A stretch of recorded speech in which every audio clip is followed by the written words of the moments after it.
Le Gabon doit rebondir après sa défaite face au Cameroun. Bonjour à tous et bienvenue dans cette nouvelle vidéo autour de laquelle on va parler de cette équipe des Panthères du Gabon. On va revenir par rapport à la mauvaise entame des Panthères dans la CAN et la défaite bien évidemment 1-0 face à cette équipe des Lions indomptables du Cameroun. On va d'abord analyser les points faibles de cette équipe des Panthères, mais également les points forts. Ensuite, bien sûr, on va voir des leçons à tirer par rapport à ce match, des erreurs à ne plus répéter pour, bien sûr, avoir un très bon parcours dans la compétition si le Gabon ne veut pas être éliminé dès les phases de poule. Et bien évidemment, on va se projeter en fin de vidéo par rapport à la rencontre Gabon-Mozambique qui va se dérouler ce dimanche à partir de 13h30 heure Afrique centrale. On va se projeter pour savoir quelles sont les clés pour permettre à cette équipe gabonaise, bien évidemment, de pouvoir poursuivre son chemin. Et les clés déjà de base sont simples. Une victoire ou une victoire. Il n'y a pas de demi-mesure. Il n'y a pas de match nul parce que en cas de match nul, cette équipe du Gabon, de 1 sera en danger parce que, sauf miracle dans la dernière journée face à cette équipe champion en titre de la Côte d'Ivoire, sauf miracle pour s'imposer. Mais si le Gabon ne gagne pas la Mozambique, malheureusement, le Gabon va dire adieu à un bon parcours dans cette gamme du côté du Maroc et les Panthères de Gabon seront éliminés dès les phases de poule. Donc, on va revoir cela dans la projection, dans la dernière rubrique, bien évidemment, de la vidéo, par rapport à la rencontre Gabon-Mozambique. Je tiens toujours à le rappeler, et c'est le plus important, sur ma chaîne, je pousse et je mets en avant le football africain autour des compétitions et des thématiques africaines de football. Donc, si toi, tu es un passionné du football africain et que la thématique te parle, je t'invite à faire ces trois choses. À t'abonner, partager massivement les vidéos et activer la cloche de notification pour ne manquer aucune de mes sortes. Sans plus tarder, on va commencer par le premier point, analyse, bien évidemment. On va revenir par rapport au match entre le Gabon et le Cameroun. On va essayer d'analyser ce match autour des points forts et des points faibles. On va d'abord commencer, bien évidemment, par évoquer les points faibles. Et en parlant des points faibles, bien évidemment, forcément, on va d'abord commencer à mettre en avant le technicien entraîneur de cette équipe des Panthères, Thierry Moyouma, parce que j'en ai en parlé, bien évidemment. On va d'abord commencer par lui. Pourquoi je commence par lui? Je commence par lui parce que dès l'instant, même avant de jouer le match, même avant que les joueurs, avant que l'arbitre ne prenne son sifflet, ne commence à siffler pour le début du match, il fallait déjà se dire que le Gabon avait déjà malheureusement été déjà handicapé. Pourquoi? Parce que le 11 de départ préféré de la part de Thierry Moyouma n'avait pas été bon. Je l'ai rappelé dans ma vidéo, pour ceux qui ont massivement regardé ma vidéo autour du débrief, le 11 de départ n'était pas bon parce que malheureusement, on n'a pas observé les complémentarités qui se dégageaient, le 11 qui se dégageait, les complémentarités pour certains des dernières rencontres. Là, c'était de 1. De 2, il a bousillé le milieu de terrain qui était complètement notre milieu pilier. On va dire l'autre compartiment de jeu qui est le pilier sur laquelle on reposait beaucoup. Il est venu avec un double pivot et malheureusement, on s'est fait bouffer dans le milieu de terrain. De 3, il a compris son erreur. Il va réagir rapidement on va dire quoi, en première mi-temps, au bout de 30 minutes de jeu. Mais sa réaction, lui, elle est positive dans le sens où forcément il fait rentrer des joueurs cadres et tout le reste pour apporter quelque chose et pour essayer d'inverser la tendance. Mais ça présage et ça laisse également, ça laisse dégager malheureusement un mauvais vent, en tout cas le ressenti de la part des adversaires. Donc, avant que le coup de sifflet du match, avant que l'arbitre lance le match, on avait déjà perdu dès l'entame avec le 11 de départ. Voilà pourquoi je voulais revenir à Thierry Moyouma. Je reviens déjà par rapport à cela parce que je me rappelle encore bien évidemment des épisodes par rapport au Nigeria. Par rapport au Nigeria, ce n'était pas le 11 de départ malheureusement, non. Par rapport au Nigeria, lorsque j'évoque le fait que notre technicien entraîneur Thierry Moyouma tâtonne, c'est parce que même par rapport au Nigeria, on fait une première rencontre. Là, je parle pour les matchs de barrage continentaux qui se sont déroulés tout récemment au mois de novembre. On fait une première mi-temps où le Nigeria, il faut le dire, le Nigeria nous domine, le Nigeria ouvre le score. Une deuxième mi-temps où on est meilleur face au Nigeria, on bouffe, on récupère tous les seconds ballons. Au bout, bien évidemment, on s'est fait récompenser par un but égalisateur. On aurait pu inscrire un deuxième but pour climatiser le Niger. On n'a pas pu le faire. Malheureusement, on va se faire prendre pendant la séance pendant les 30 minutes de prolongation. Malheureusement, de 1, on va pêcher parce que On a un banc qui n'a pas été énergivore, on a un banc qui n'est pas énergivore, on a un banc qui n'a pas été qualitatif par rapport aux entrées. Ça, c'était d'abord de 1. De 2, l'entraîneur, en faisant rentrer des joueurs, je pense autour de la deuxième mi-temps qu'il va faire rentrer des joueurs, va les refaire sortir. Donc, l'autre message, donc on voit un entraîneur qui doute beaucoup, qui réfléchit beaucoup, qui tâtonne beaucoup. Voilà pourquoi je mets l'accent sur l'entraîneur qui a tendance, bien évidemment, à se saborder lorsqu'il rencontre le top 10 continental. Et ça, c'est bien évidemment criant. Et la statistique est toujours là. Thierry Mouyouma, jusqu'à présent, n'a pas encore confirmé face au top 10 continental. Et c'est vraiment compliqué. Je trouve que c'est vraiment compliqué le fait qu'il n'a toujours pas confirmé face au top 10 continental. On perd face au Maroc pendant les matchs de qualification à la CAN, je pense, oui. On perd face à la Côte d'Ivoire pendant les éliminatoires Coupe du Monde. Là, on perd face au Cameroun. On a perdu face au Nigeria. Donc, on a du mal lorsqu'on affronte le top 10 continental. Même la RDC, je pense qu'on l'avait perdu. On a du mal. Et vraiment, Thierry Mouyouma, avec son effectif, il n'a pas encore plus confirmé. Oui, il a déjà confirmé lorsque il a joué, comme je l'ai dit, bien évidemment, lorsqu'on joue des équipes qui sont à notre portée, soit moins classées dans le tableau, ou bien soit on dit même les équipes qui sont juste à côté de nous, mais qui nous déplacent au niveau du classement FIFA, lorsqu'on les joue, on arrive à montrer une belle régularité. En tout cas, les derniers résultats parlent pour nous. Mais par rapport au top 10 continental, c'est compliqué. Thierry Mouyouma, je pense qu'il réfléchit un peu trop. Il essaie peut-être un peu de vouloir surjouer. Du coup, malheureusement, il bousille son effectif et c'est quand même assez compliqué. Donc, voici déjà le premier point faible que je voulais mettre en avant. On peut également parler sur le plan tactique, bien évidemment. Et c'est très pauvre tactiquement face au gros. Vraiment, c'est très pauvre. C'est assez compliqué. C'est vraiment assez compliqué. On peut également parler d'une défense qui n'est vraiment pas rassurante et que le Manga, malheureusement, qui est censé être le pilier de la défense, va faire cette erreur pour qu'on encaisse le premier but.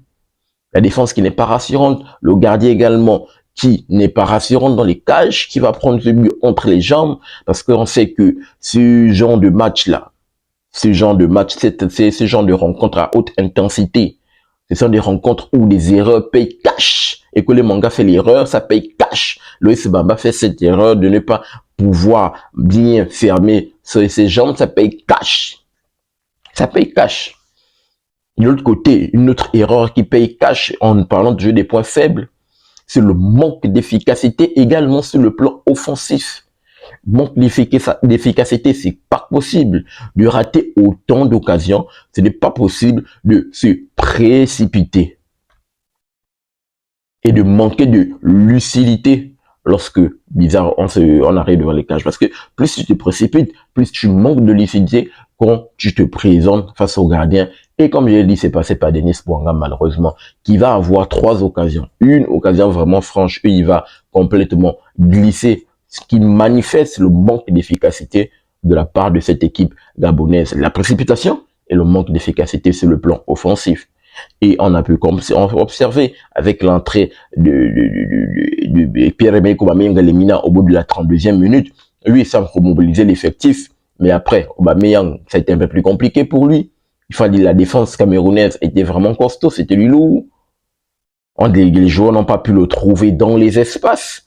Pourquoi? Parce que les gars se précipitaient, même des balles en profondeur, une balle tranquille, les gars n'arrivaient pas à être ajustés, à faire des bons, à donner le bon ballon dans le bon tempo. D'où j'ai dit c'était un peu plus compliqué. Peut-être c'est juste encore le milieu du terrain qui peut encore un peu essayer de nous sauver. Autour d'Ibrahim Dong, qui a été un pilier lorsqu'il a eu son milieu à 3 avec l'entrée de Lemina qui est venu le supplier, l'aider dans ce milieu de terrain. On a pu voir un Ibrahim Dong qui était plus libre et qui avait le jeu face à lui pour distiller bien évidemment des ballons. Il n'était plus dans ce rôle juste à vocation défensive, d'où il a pris ce carton jaune. Donc, bien sûr, on a beaucoup de joueurs qui n'ont pas répondu présent. Je pourrais même parler de Antonio Yono, c'était un peu plus compliqué pour lui. Antonio Yono, j'aime plutôt l'autre côté là, Jérémy, le latéral gauche là.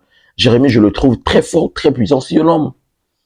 Je le trouve, Jérémy est commis, je pense que Jérémy est commis. Très fort, très puissant, je le trouve vraiment assez combatif. Il est très combatif. Or que de l'autre côté, certains joueurs qui ne repartent pas présents, toujours des erreurs, parce que même face au Nigeria, Apinangoy, malheureusement, va faire cette erreur dans les prolongations. Nous, on va encaisser ce but. 2 buts à 1. Là, c'est Ekole Manga, bien évidemment, expérimenté 5 minutes. Il fait cette mauvaise relance et ça va payer cash. Donc, bien évidemment, rapidement, voici ce qu'il fallait dire par rapport au point faible, s'il fallait un peu résumer ce match. Maintenant, parlons un peu des choses positives, des points forts.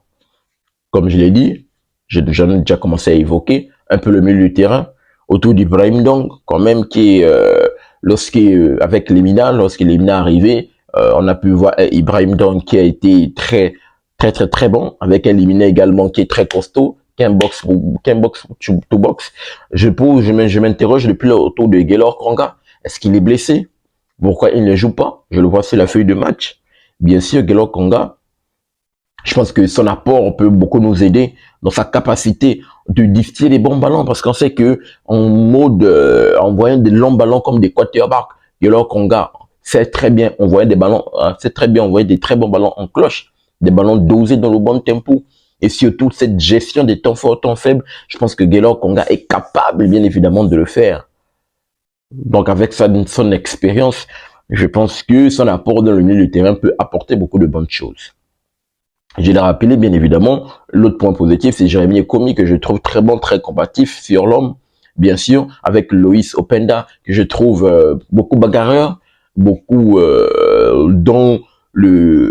dans l'envie de vouloir toujours être porté vers l'avant, dans l'envie de vouloir toujours chercher des très bons espaces, chercher la bonne solution, même si de temps en temps, la finition également, de son côté, ça pêche.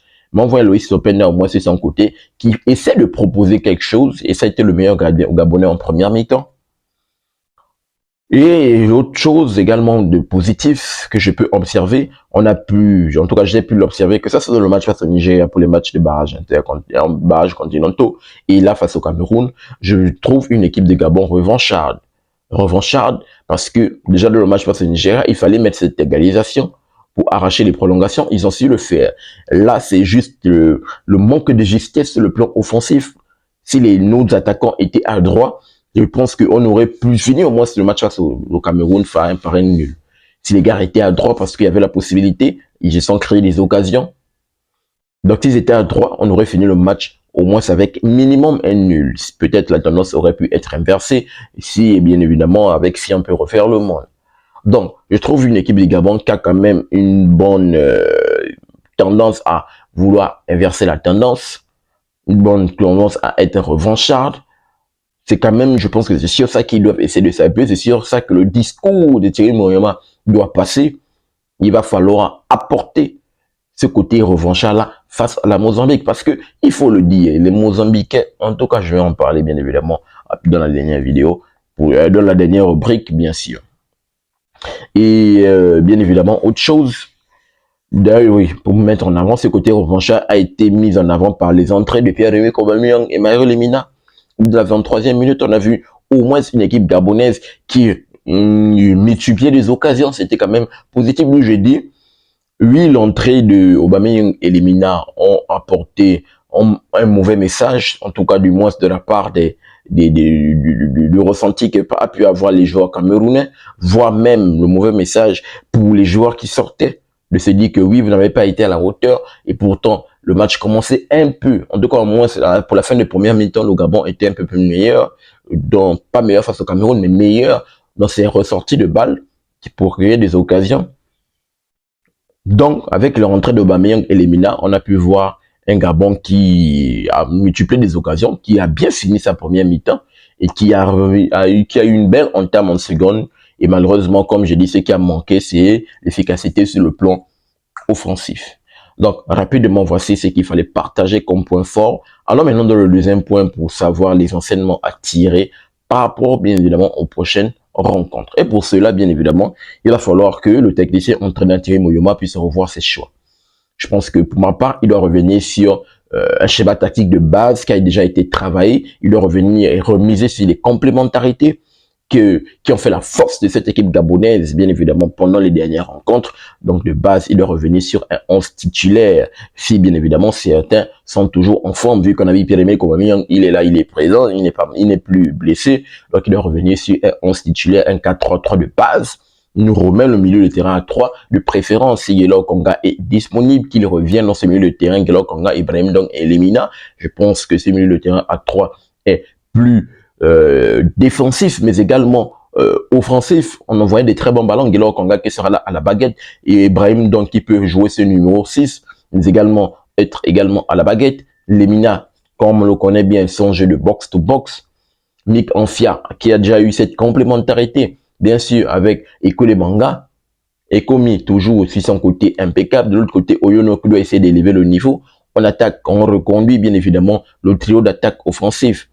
Pierre-Emerick Aubameyang, Denis Banga, pourquoi pas Jimmy Alevina et Louis Openda qui rentre avec peut-être une arme pour vouloir apporter quelque chose, ou du moins si il aime l'apport de Louis Openda, pour ma part, je ne serais pas contre qu'il soit titulaire, mais je le trouve également peu en remplaçant. Je pense que c'est un joueur qui peut apporter beaucoup de dangers, bien évidemment.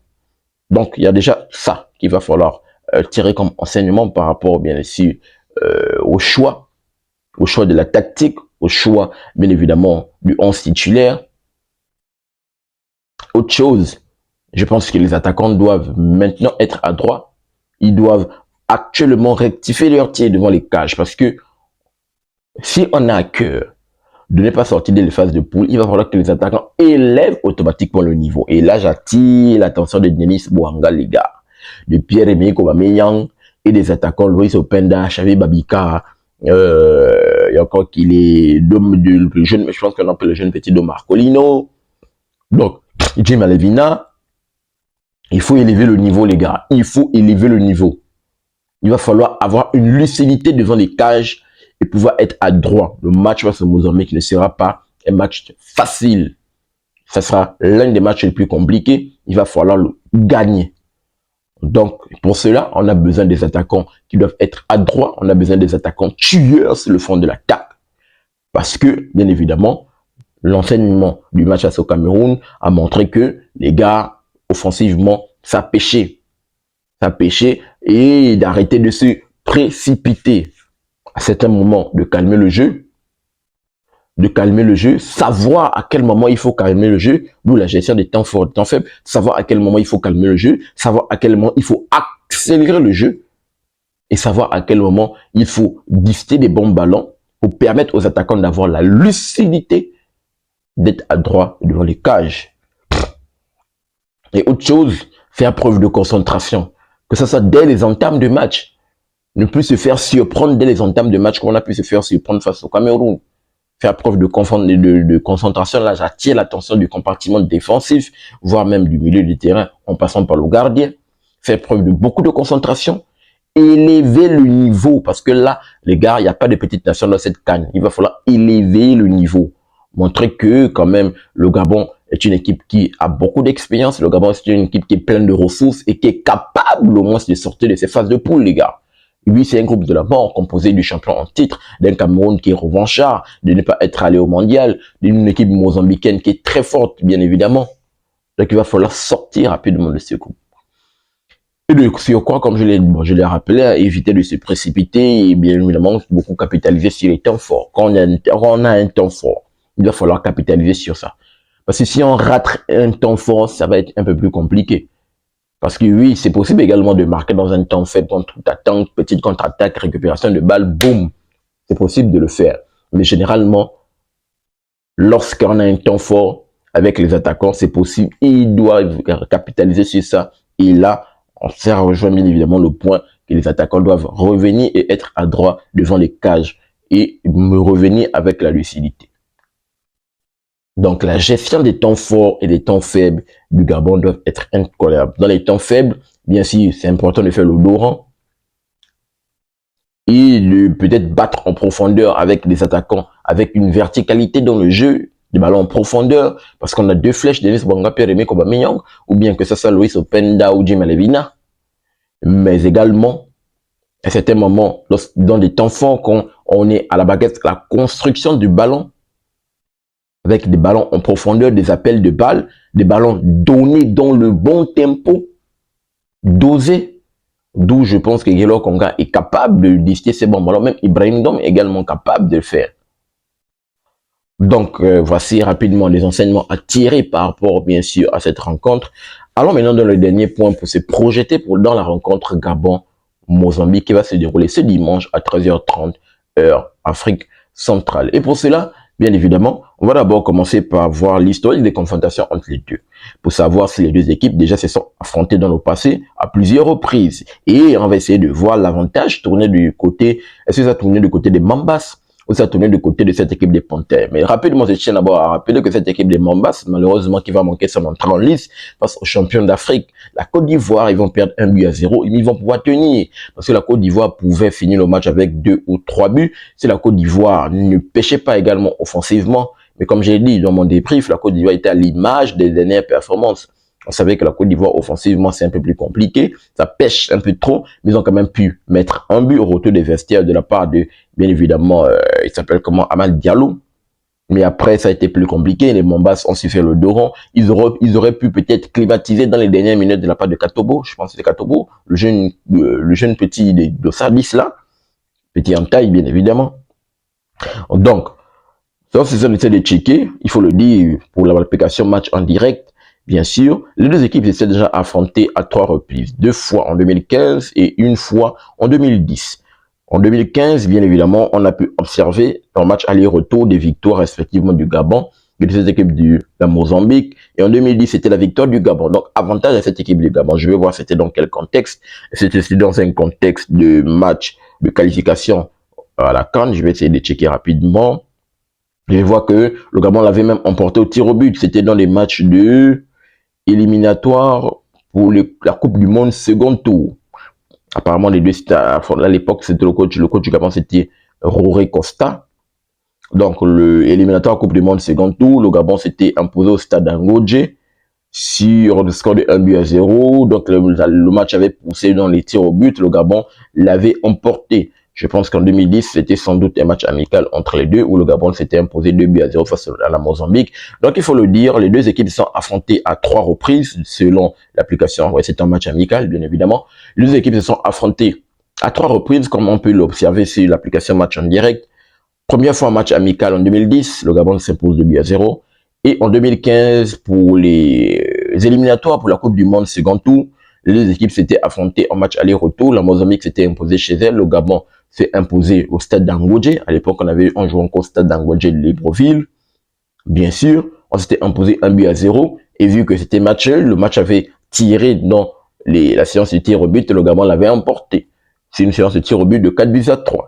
Donc, il faut le dire, pour actuellement dans l'historique des confrontations, l'avantage est du côté de cette équipe des Panthères. On a déjà tapé ces 3 matchs, tapé cette équipe des Mambas à 2 reprises. Donc, c'est possible de le faire. Comme je l'ai dit, cette équipe gabonaise affiche une régularité lorsqu'elle affronte les équipes à leur portée qui sont soit moins classées au classement FIFA que, ou du moins ce qui les titille au classement FIFA, ou juste à côté, qui les dépasse un peu au classement FIFA. Et cette équipe des Mambas est moins classée au classement FIFA que le Gabon. Donc, elle a affiché une régularité. Et là, dans ce match, il n'y a pas de dire moins classé. Non, non, non, non. Soit c'est gagné ou gagné. Là, déjà, on a fait un faux pas, alerte rouge. On a perdu le match d'entrée qu'il ne fallait pas perdre. Thierry Moyuma, en faisant rentrer rapidement Aubameyang et Lemina, à ce moment de la partie, ils ne voulaient pas perdre. Donc là, on n'a pas le droit à l'erreur. On doit taper la Mozambique. Et comme j'ai dit, c'est un match qui va pas être facile parce que la Mozambique également a à cœur de venir nous taper. Donc, les gars, prendre ce match avec le sérieux, de tous les points que je viens de citer, le manque d'efficacité offensive, faire preuve de concentration, il va falloir réunir tous ces ingrédients et faire et gagner ce match face à la Mozambique. Si on n'est pas capable de gagner la Mozambique, je pense que dès la deuxième journée, ce dimanche, on pourra dire adieu, bien sûr, à un parcours honorable dans cette CAN. On pourra dire adieu, éliminer, on plie bagage, on rentre à Libreville. Vous rentrez, les gars, vous qui rentrez, si vous n'arrivez pas, bien évidemment, à taper la Mozambique. Il n'y a pas de demi-mesure. Il faut battre la Mozambique. Il n'y a pas de calcul ou quoi pour dire que le calcul la dernière journée, il faut battre la Côte. Non, non, non, non. Même un match nul n'est pas acceptable. Le match nul ne serait pas acceptable. Une victoire ou une victoire qu'on attend face à la Mozambique. Et comme je dis, ça ne sera pas un match facile parce que la Mozambique va également nous attendre du pied ferme. Donc, il va falloir être concentré, faire preuve d'efficacité offensive et surtout être costaud mentalement et battre cette équipe du Cameroun et de la Mozambique, bien rentrer dans cette CAN et aller affronter les tenants en titre dans la dernière journée, aller chercher une place qualificative parmi soit des deux meilleurs ou parmi les meilleurs troisièmes. Le plus important, c'est de se qualifier dans les huitièmes de finale et voir l'équipe à laquelle on va affronter pour se projeter à voir comment on pourra avancer peu à peu pour faire notre match dans cette compétition. Donc, rapidement, voici cette vidéo analyse que je voulais partager avec vous autour de cette équipe des Panthères du Gabon. Le Gabon, comme j'ai dit, doit rebondir après cette défaite face au Cameroun. Donnez-moi votre retour dans les commentaires par rapport à tout ce que je viens d'évoquer. Je serai très ravi de vous lire. N'oubliez pas de vous abonner, de liker, mais surtout, activez la cloche de notification pour ne manquer aucune de mes sorties. Peace. Très bientôt, les gars.